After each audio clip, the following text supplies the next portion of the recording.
1799 के अंदर टीपू सुल्तान गए थे। टीपू सुल्तान की जब लाश बिछ गई, उसका सर कलम कर दिया गया, तो जनरल हॉर्स उसकी लाश पर खड़े होकर कहा था, क्या से ये देश मेरा है? क्यों? हमने एक शेर हिंदुस्तान को शहीद कर दिया है। इस देश में अंग्रेज से लड़ने की बात थी तो सबसे पहले मैदान में ये कलिमा पढ़ने वाले, ये टोपी वाले, ये मुसलमान, ये ईमान वाले एक बात क्यों भूल जाते हो? एक तरफ भगत सिंह को फांसी पर लटकाया गया था, तो क्या दूसरी तरफ अशफाकुल्लाह खान के जिस्म के टुकड़े नहीं हुए थे? कहां चले गए थे उस वक्त? कहां सोए हुए थे? जब टीपू सुल्तान शहीद हो गए, तहरीक थोड़ी सी मध्यम पड़ी थी, तो 1804 के अंदर जिहाद का ऐलान करने वाला कौन? शाह अब्दुल अजीज मुहद्दिस देहलवी कलिमा पढ़ने वाला था। 1831 के अंदर सैयद अहमद शहीद रहमतुल्लाहि अलैह, शाह इस्माइल शहीद रहमतुल्लाहि अलैह गए थे कहां? बालाकोट। किस लिए? अंग्रेज के मुकाबले के लिए।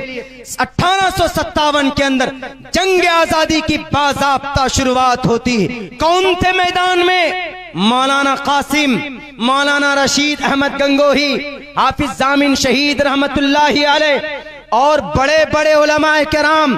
तब जाकर इस देश की हिफाजत के लिए 6 मई को 1866 के अंदर दारुल देवबंद की बुनियाद डाली गई, जो अभी उत्तर प्रदेश पुलिस ने उनके ऊपर छापा मारा कि दारुल में इतनी दौलत कहां से आती? अल्लाह के तरफ से आती। लगा लो तुम इंटेलिजेंस, कयामत तो आ सकती है, लेकिन तुम साबित नहीं कर सकते कि दारुल देवबंद के अंदर पैसे कहां से आते। गांधी जी के खानदान में से कांग्रेस पार्टी के कुछ लीडरों ने कहा कि दारुल देवबंद में इतना पैसा कहां से आता है, इतना अनाज कहां से आता है? 2 क्विंटल आटा एक वक्त में रोटी बनती है, उसकी आता कहां से है?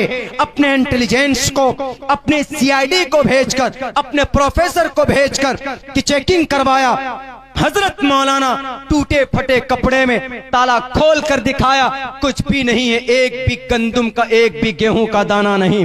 बिठाया उनको, बिठाने के बाद नाश्ता कराया।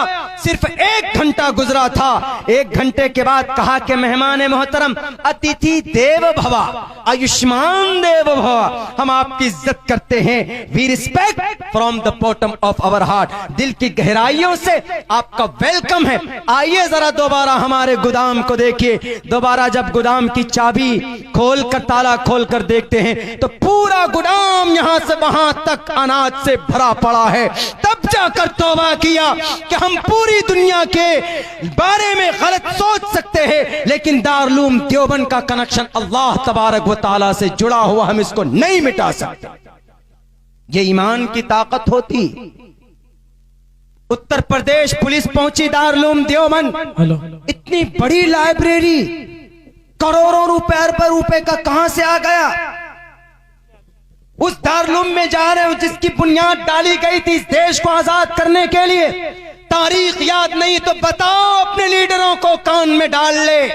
6 मई 1866 के अंदर दारुल देवबंद की बुनियाद डाली गई थी। उसके बाद 15 अगस्त 1947 में यह देश आजाद हुआ। 1912 में तहरीक रेशमी रुमाल छेड़ी गई। किस लिए? देश को आजाद करने के लिए। 1916 में शेखुल हिंद जेल गए। किस लिए? इस देश को आजाद करने के लिए। 1919 के अंदर जमीयत उलमा की बुनियाद डाली गई। किस लिए? इस देश को आजाद करने के लिए। 1920 के अंदर जामिया मिल्लिया की बुनियाद डाली गई और नॉन कोऑपरेशन तहरीक का आगाज किया गया। मौलाना मोहम्मद अली जौहर के जरिए, मौलाना शौकत साहब के जरिए से। किस वजह से? इस देश को आजाद करने के लिए। आज आए चड्डीधारी लोग, नहीं, इस देश में हमारे बाबा का हक है। बाबा का हक है। जमीन खोद कर देखो, हमारे पूर्वज का खून इस देश के अंदर। सुभान अल्लाह, सुभान अल्लाह। 5 वक्त हम नमाज पढ़ते हैं, इस देश की जमीन के ऊपर हम सजदा करते हैं। इस देश की जमीन को 5 बार दिन में हम सजदा करते हैं। इससे बड़ी देशभक्ति क्या हो सकती। लेकिन ये लोग आ गए, ये देश हमारे बाप का है, इसको हिंदू राष्ट्र बनाए। कयामत आ जाएगी, महाप्रलय आ सकता है, लेकिन ये देश कभी हिंदू राष्ट्र नहीं बने। क्यों? क्योंकि जिन कौम को आपने कमजोर समझा है कि नहीं हमने तो तलाक के ऊपर बिल लाया, खामोश रहे। ये लाल प्रेशर में आकर के बाबरी मस्जिद के भी फैसले करवा दिए। कर लो, जैसे अल्लाह तबारक व तआला ने काबतुल्लाह की हिफाजत की थी। अलम तर कैफ फअल रब्बुक बिअस्हाबिल फील। जब अब्रहा आया था, अब्रहा से ज्यादा ताकतवर तुम नहीं हो, लाखों का एक बहुत बड़ा झुंड लेकर आया था। आज तो हटो बचो, अब्रहा जा रहा है। किस लिए? काबतुल्लाह को ढाने के लिए, अपनी ताकत के ऊपर इतरा रहा था। जैसे आज 313 सीट क्या आ गई, प्रचंड बहुमत। वी आर अ किंग, मैं बादशाह हूं, मैं खुदा हूं। खुदा सिर्फ खुदाई की, खुदा की होती है खुदाई। तुम जैसे करप्ट लोगों की, तुम जैसे शराबियों की, तुम जैसे फसादियों की खुदाई कभी भी गारंटेड नहीं हो सकती। जब अब्रहा आया, हमला शुरू किया, तो अल्लाह ने कुछ नहीं किया। छोटे छोटे चिड़ियों को, छोटे छोटे परिंदों को भेजकर, अलम तरा कैफ फअल रब्बुक तैरन अबाबील के चोंच में एक पत्थर छोटा सा सड़क के किनारे जो पड़ा हुआ होता है, AK-47 की गोली भी नहीं, 315 वाली नहीं, एक पत्थर चोंच में लेकर, पैर में लेकर सिर्फ सर के ऊपर छोड़ दिया। जिसके सर पर लगा, सर से लेकर पैर तक सुराख कर दिया, वहीं पर गिरकर तबाह हो गया। और होगा बाबरी मस्जिद पर बुलडोजर ले आओ तुम, सारी मशीनें फेल हो गई। बाबरी मस्जिद को तोड़ने पर तुले हुए हैं, हवन कर रहे हैं, पूजा कर रहे हैं। पूजा करो ईश्वर को खुश करने के लिए, लेकिन बाबरी मस्जिद तोड़ने के लिए तुम करोगे, कितनी बड़ी मशीन लाओगे, नहीं टूट पाएगी बाबरी मस्जिद। क्यों? क्योंकि उसकी हिफाजत अल्लाह तबारक व तआला कर रहा है। आज नारे तकबीर, नारे तकबीर। नौजवाना ने डेंगा, मौलाना अब्दुल्ला साहब कमर, मौलाना अब्दुल्ला साहब कमर, उलमाए देवबंद, उलमाए देवबंद, नारे तकबीर। बस 5-6 मिनट और बोलकर मैं इख्तिताम करते हैं, चूंकि सुबह भी आप लोगों को आना है। मेरे भाइयों, ये जो CAA, NRC, NPR, CAA, ये डायरेक्ट हिंदुस्तान के संविधान को बदलने की कोशिश है। हमने कई जगह YouTube के अंदर भी इसका एक्सप्लेन किया है कि इसमें पर्टिकुलर हिंदुस्तान के मुसलमानों को जबरदस्ती धर्म परिवर्तन करने के लिए या इस देश के अंदर दूसरे नंबर का शहरी बनाने के लिए यह कानून लाया गया है। और दूसरे नंबर पे ये CAA उसी वक्त नुकसानदेह होगा जब NRC होगा और NRC होगा। क्यों? बोल दिया है, होम मिनिस्टर साहब ने बोल दिया है कि 24 तक NRC होगा। NRC आ रहा है, सामने में है, तालमेल नहीं है। एक PM साहब बोलते हैं कि अभी NRC पर चर्चा नहीं, एक साहब बोलते हैं कि NRC आ रहा है रास्ते में। ये वो वाला किस्सा हो गया। कौन सा? फिरौन वाला, और फिरौन का चेला, फिरौन का होम मिनिस्टर शैतान वाला। वो ऐसा हो गया, फिरौन खुदा था, जैसे कहता था, अभी कह रहा है ना, मैं सन 2050 तक हुकूमत करूंगा। कि ये कौन मना कर रहा? लेकिन लोगों को क्यों परेशान करते हैं? ऐसी फिरौन क्या कह रहा था? अना रब्बुकुमुल आला, I am a king, I am a super power, ये कह रहा था। लेकिन एक रोज डेंगा वाले पहुंच गए फिरौन के पास, और डेंगा वालों से कहा, आप तो हमारे खुदा हैं।